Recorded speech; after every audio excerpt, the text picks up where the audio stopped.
Krásný den všem. Krásný den všem. Dneska tady máme Meg a budeme se bavit o tématu, který mě vlastně u vás jakoby zajímá, protože v tu dobu jsme se ještě úplně neznali, ale vím, že jste o tom často mluvila, tak bych chtěla vědět nějaké jako informace k tomu, nějaké podrobnosti. A bude to vlastně o době, kdy jste měla vlastně problém s imunitou a nějaký úplně celkový to vypnutí toho imunitního systému, takže by mě zajímaly nějaké věci skrz tuhle vaši část nebo vaši zkušenost v životě. Kdy jste si poprvé všimla, že třeba s tou imunitou není úplně něco v pořádku? Upřímně, já jsem si toho ani nevšimla.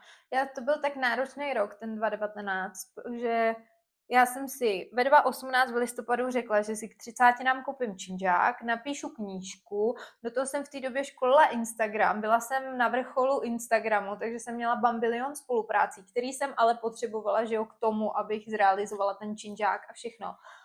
A vlastně já jsem fakt 11. ledna měla 30 let, 15. března, nebo někdy, 15. března jsem podepisovala hypotéku na činžák a vlastně činžák jsem dokončila v srpnu 2019, takže za 4 měsíce. V dubnu jsme začali, v srpnu to bylo, takže 4-5 měsíců. Mezitím jsem napsala knížku.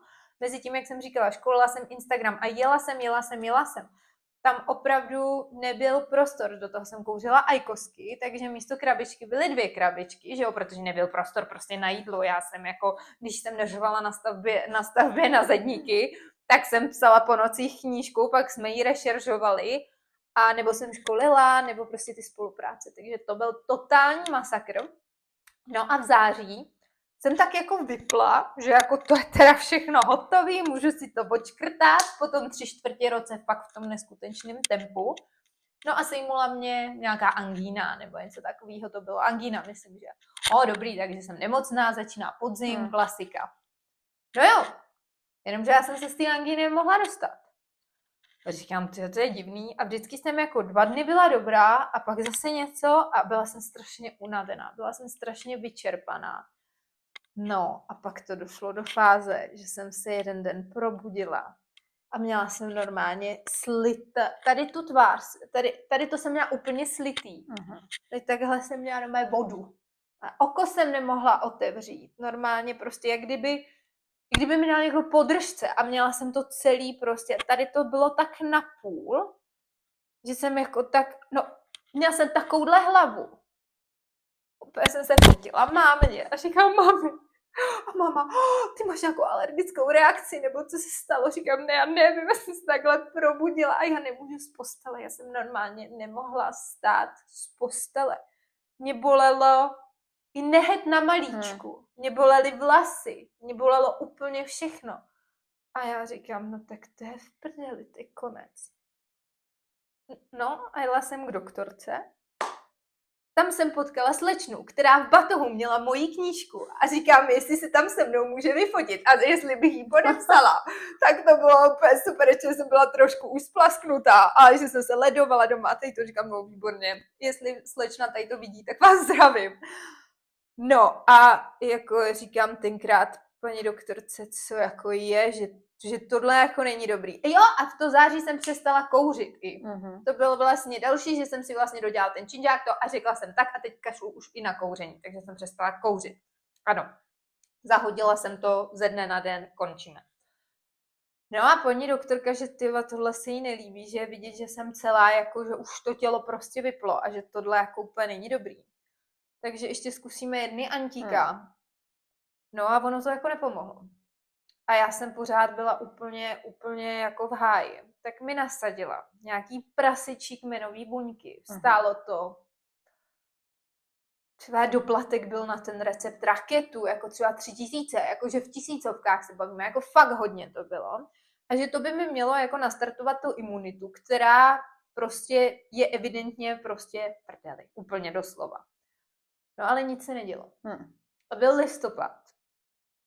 A prostě jako bylo to pořád špatný. Já už jsem byla přes měsíc jako úplně jako špatná. Nebo skoro 2 měsíce vlastně. Půlka září to bylo, začalo první toutou a byl listopad a nic.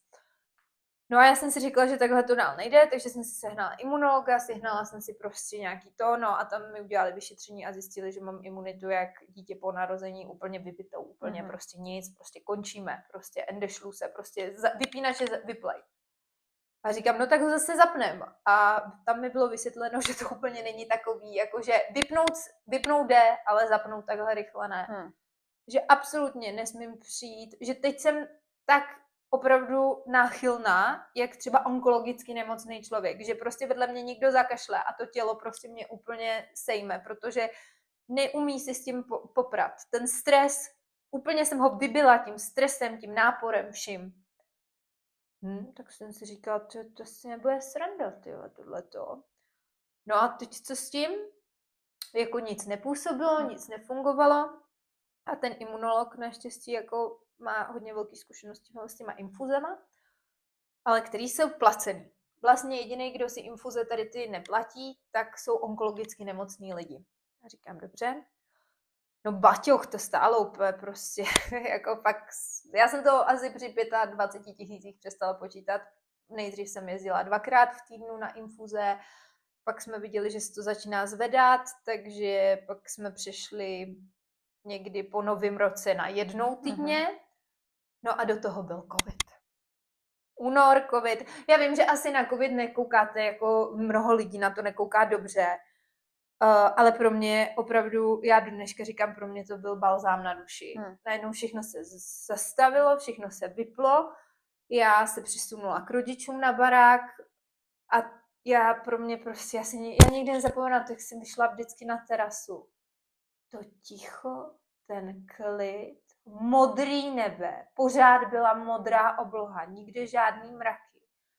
Ptáčci zpívali, byl březen, bylo 20 stupňů, já mám fotky v plavkách. My jsme každý den grilovali, ale jako grilovali, jako já zeleninu nakládala a haloumy a hermelíny a jako fakt samý dobrodky, dělala jsem saláty s mamkou a jako strašně jsem si to užila.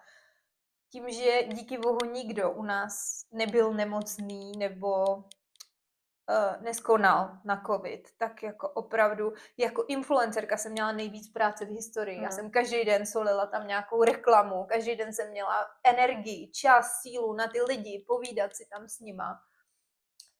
A zároveň jsem vlastně dojížděla na ty infuze.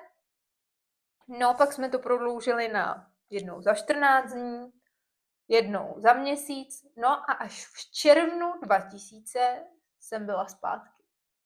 Takže ta cesta prostě k tomu návratu nějakému byla dlouhá teda, hodně dlouhá. 3/4 roku. 3/4 roku a opravdu myslím si, že by to bylo ještě delší, kdyby nebyl ten covid, protože by člověk musí. My si myslíme takhle, a já jsem ten magor, který tvrdí, že musí, my nemusíme. Ono se vůbec nic nestane. Ale já musím, že jo, takže musím stát ve 3 ráno, musím to udělat, musí to být hotový. Já jsem bohužel takovýhle workoholik, že to, no, takže mě jako hodně pomohlo tady to. A vlastně docházet pravidelně na kontroly, na ty infuze. Teď vlastně nemusím tak často, ale dávám si denně vitamin C náš. Jasně. Jo, který je vlastně, když si ho stříknete vlastně v 2., v 3. dávce, tak je jako nitrožilní, kterou mi přesně dávali. Akorát, že přesně ta nitrožilní infuze v těch dávkách, ve kterých mi je dávali, a to tak je 1500, 2000, což je u nás velká lahev, jo, prostě. Takže tohle je nějaká taková moje cesta se ztrátou imunity, kam jsem se dostala jenom vlastní vinou a opravdu z 80% to byl stres. Přetížení. Prostě bylo toho moc. Jako superwoman jsem, ale tohle jsem jako přestřelila. A teď už mám přesně ten radar, kdy už je toho moc. A už vím i, co je vyhoření. Jo, že fakt jako nemůžete stát z postele úplně, nic vás nebaví, nic to. A vím, co je i to tělo, když vám prostě řekne stop. Takže si dokážete teď říct prostě, když cítíte, že by třeba něco mělo takového přijít, tak si dokážete říct pozor, tady jako za chvíli asi bude něco špatně, měla bych trochu zvolnit. Teď je v háji to, že teď si nelehnu na 3 týdny. protože jsem máma prostě a ta holka mě potřebuje a každý den musím stát, každý den musím uvařit a tak. Takže když jsem byla svobodná, tak tady to přesně bylo, hele, teď už nemůžu, prostě cítila jsem to, jo, kolikrát i s ex-partnerem, když prostě třeba jsme jeli něco, anebo nějaký procházky byly delší a já už cítila, že nemůžu, protože já jsem procházková, já miluju procházky, ale poslouchám to tělo. Takže se snažím a teď je to jako těžší, že to dítě musíte nakojit. To dítě, já jsem plnokrát to měla první rok Marinky života, že jsem říkala, i nahlas jsem to říkala, stejně jak mi nikdo nepomohl, já už jako nemůžu prostě, já nemůžu. Plnokrát jsem od toho měla průjmy, od toho vyčerpání, plnokrát jsem prostě ležela, plakala jsem, protože jsem věděla, že prostě zase je tady ta noc a rostou nám ty zuby a já se zase nevyspím a musím prostě to. A byla jsem strašně unavená, taková ta chronická únava. A já jsem si říkala, ty vole, se mnou to sekne a bude to v prdeli prostě. Ale to je zase něco jiného. Tam prostě víte, že musíte, protože živíte to dítě tím mlíčkem a vším a máte zodpovědnost jako za toho druhého člověka. Takže tam nevím, co se v té mamince ještě víc probudí, ale jako pokaždý jsem stala, ale jako já jsem si jako strašně krát jako sáhla na dno první rok Marinky života. Ten druhý rok už to bylo lepší, protože začala spinkat celou noc, takže opravdu ten spánek dělá strašně moc, prosím vás zpěte. Jo, já třeba, když jsem pak KO, tak jdu v 8:30. My chodíme s Marinkou v 7 do postele. 7:30, 8. U nás se leží. Do 8 koukáme na pohádku prostě, pak si řekneme pohádku nebo zaspívám, takže u nás se do 8:30 spí. A přiznávám, že plnokrát usnu s ní. Já prostě vypnu. V těch 8:30 cvák, přesně vypli jsme, zhasli jsme, končíme. Ale já prostě díky tomu můžu stát ve 4, v 5 a funguju. Jo, takže to, co někdo dohání večer, tak já to doženu prostě to ráno. Ale mám tam ten spánek, který vím, že moje tělo potřebuje. A každý má ten budík asi v sobě jiný, což je v pořádku, ale zpěte.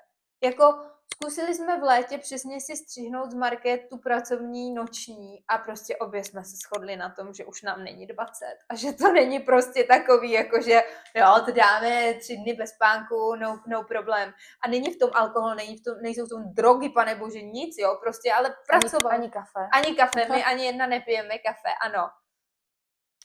Ale ne, nevydrželi jsme to. Já jsem říkala, hej, já musím aspoň na 2 hodiny a ona sama, a to nemá dítě, říká, jo, já jdu taky na 2-3 hoďky a sejdeme se tady ve 3 ráno, jo.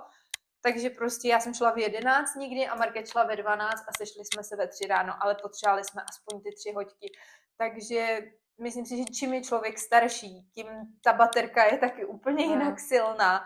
Kor ty maminky, když prostě já vím, že chlapi si to neumíte představit, ale prostě ten vývoj třeba toho mlíčka, to je 700 kalorií spálených denně, to je jako 10 kilometrů, to je prostě strašný výdej té energie, nebo ta maminka po tom porodu, je úplně jedno, jestli rodí normálně nebo po císaři, tam se musí všechno zahojit, obnovit, prostě zpátky vrátit, no je to tělo prostě potřebuje ne 100% imunitu, ale na 200% imunitu, aby to všechno zahojilo, vrátilo zpátky a tak dále. A k té regeneraci a k té imunitě, nebo k té regeneraci, aby ta imunita fungovala, potřebuje plnou tu baterku. A tu baterku dobíjíte tím kvalitním spánkem, který s tím miminkem třeba úplně nejde. Jako když jsem byla sama a prostě jsem se přikryla peřinou a máma říkala, že já jsem spala třeba i 20 hodin. Jo, že tam normálně chodila do pokoje se koukat, jestli jako dejchám prostě a já normálně tvrdě třeba i 16 hodin denně spala. Neuvěřitelný. Vůbec si to nedokážu jako představit, ale bylo to tak. No. Ale je pravda, že já jsem to třeba taky takhle dřív jako měla před těma dětma. Jsem taky dokázala spát jako takhle dlouho. I když třeba člověk se necítí jako unavený nebo něco, tak stejně jsem šla prostě spát, říkám, tak nemusím stávat, volno, pohodička. A pak se probudím a říkám, no, tak to jsem trošku přestřelila, jakože ani člověk jako nečeká, že takhle dlouho by mohl jako spát. A teď teda se musím přiznat, že ne, že mi to chybí, to jako ne, ale právě asi jak i s tím věkem, jak se ten člověk jako posouvá a mění, tak mi stačí třeba těch 8, 6, 6-8 hodin. To mám A je úplně to stejný, jako- no. Není to nic, že bych vám řekla úplně jako já jsem nabitá, tady to. Ale ta baterka, já se pořád říkám, nebo takhle, já se pořád snažím, aby byla tak 80% dobitá, aby to nekleslo přes tu pajdu, protože vím, jak to klesne přes tu pajdu, že já sama sobě jsem nepříjemná, protože vím, že trpělivost mi hned spadne, trpělivost potřebujete v práci, s dětma, všude a nedělám věci správně, nedělám věci tak, jak bych je dělala, když jsem, nejde mi to ani od ruky. To nádobí dávám do té myčky jako a takhle a všechno lítá, takže určitě ten spánek. No a co třeba děláte teď, když jako cítíte, že na vás leze nějaká viróza, nebo že by se o vás mohla pokoušet třeba chřipka nebo něco takového? Máte třeba nějaký jako rituál, který děláte pro to, aby se to tělo jako nedostalo do toho stavu té nemoce? Já se snažím hodně předcházet.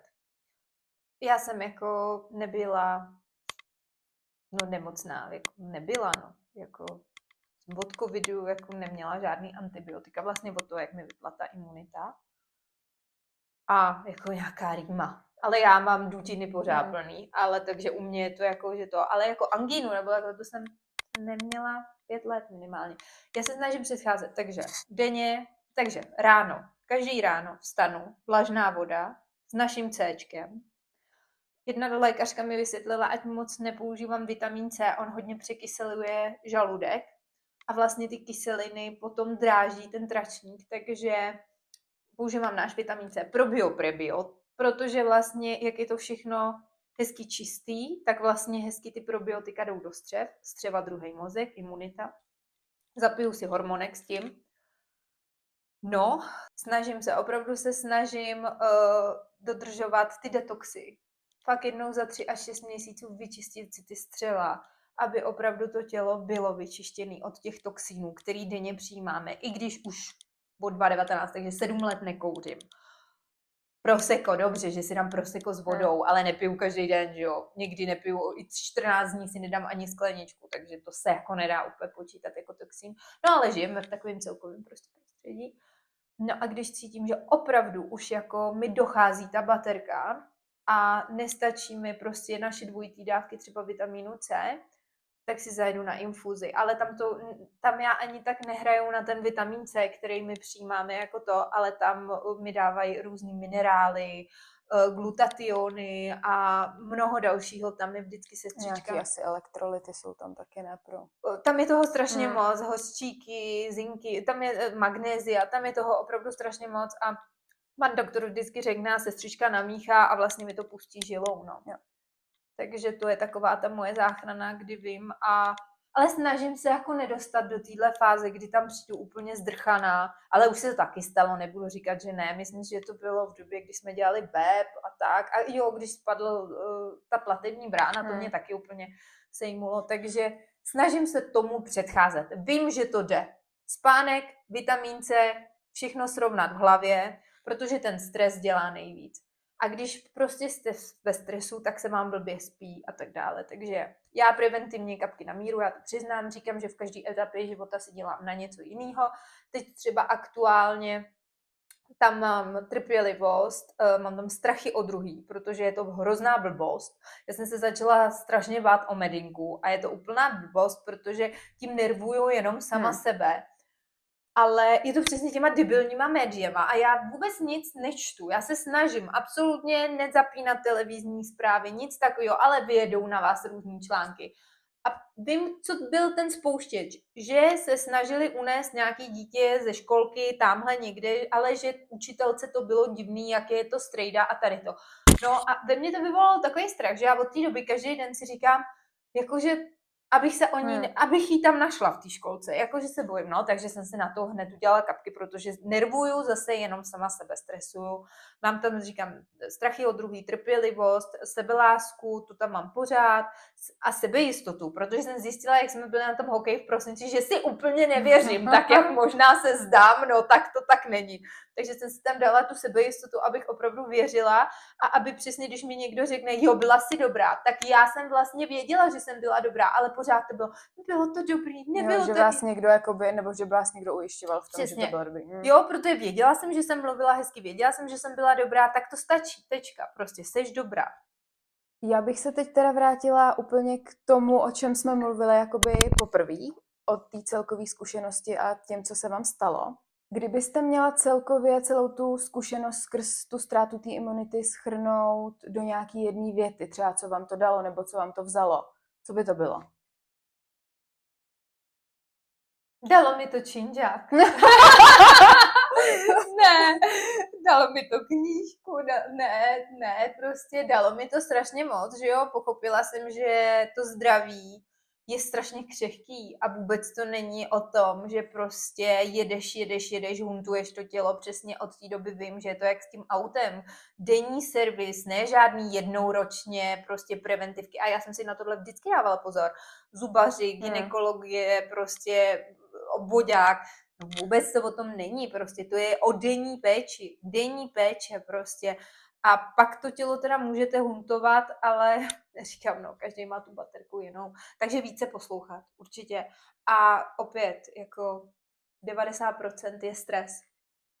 Je prostě to emoční, to, co do toho posíláme. Já si myslím, že kdybych nebyla tak v tom stresu a v tom adrenalinu, jako rychle všechno udělat, tak to tělo takhle nedobiju, jo, ale tak to každý asi známe, když jsme v adrenalinu a potom ten adrenalin odejde, že jsme vlastně strašně jako unavený, vyčerpaný. Tak přesně takhle, takže naučilo mě to tady ty věci. A určitě říkám všem, prevence. Denní servis toho auta, jo, co je tady to tělo. Určitě. Hlava, kapky na míru, SOS, když vás denně někdo naštve, já to úplně chápu. Já je mám taky pořád u sebe. A aspoň, teda když už nic, tak aspoň každé ráno si dávejte náš vitamin C. Sobě, dětem a myslím si, že to zdraví prostě je mělo by být na prvním místě a vrátí vám to nejvíc. Než lítat pak někde po doktorech a říkám, mě to spravili až infuze a byly to desítky.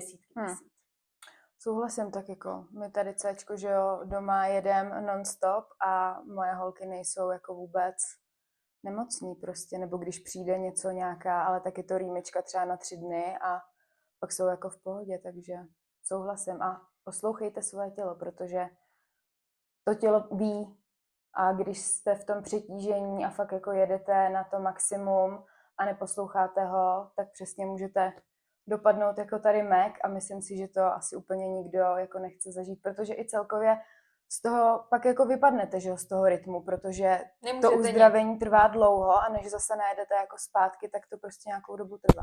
A Myška vám může říct a hlavně i svoji zkušenost. Myška, když je stres a jede, tak nic. A potom, když je klid a myslíme si, že je všechno úplně v pohodě, tak Myška trpí na migrény. To je pravda. Ale Myška nemá migrénu jako migrénu. Myška omdlí, Myška úplně vypne, jo, prostě a vždycky je to záchranka, nemocnice a tak dále. Kapačky, fakt. A vždycky se jí to stane až potom. A to jsem přesně měla já, jak jsem vám řekla na začátku. Až když jsem všechno odškrtala a řekla jsem si, jo, dokázala jsem to, teď je to pohoda, teď si to budu užívat, no, tak to jsem si užila.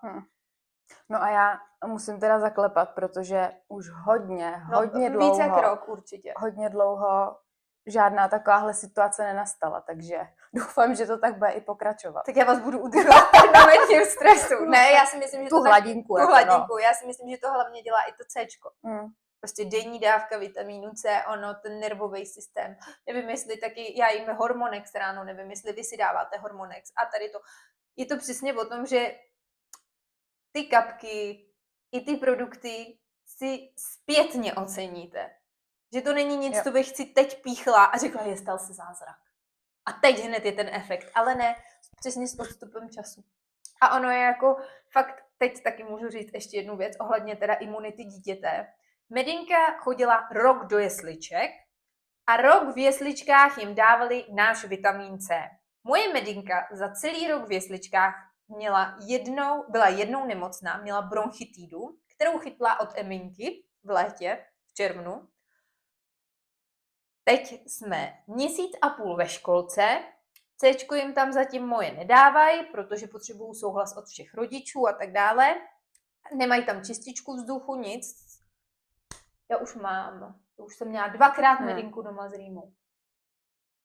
Takže myslím si, že a i když jí ráno dávám to Céčko, tak prostě ale to mluví za všechno, protože ty děti v těch jeslích nemocný nebyly. V té školce pořád nikdo nemocný je, protože přesně jako to ne to. Takže to si myslím, že taky mluví hodně za všechno ohledně dětské imunity. A přesně Medinky spolužák má laryngitidu. Ona má jenom rýmu. A to je ono. A byli vedle sebe ten den, jo, nebo ty dny prostě. Takže je vidět, že ta její imunita tu ustála a máme to jenom v nose, ale on už to má prostě v laryngitidě, protože neproužívají denně vitamin C. No, takže ta prevence. Prevence. Držte se, jsme tady pro vás, kdyby cokoliv, ozvěte se.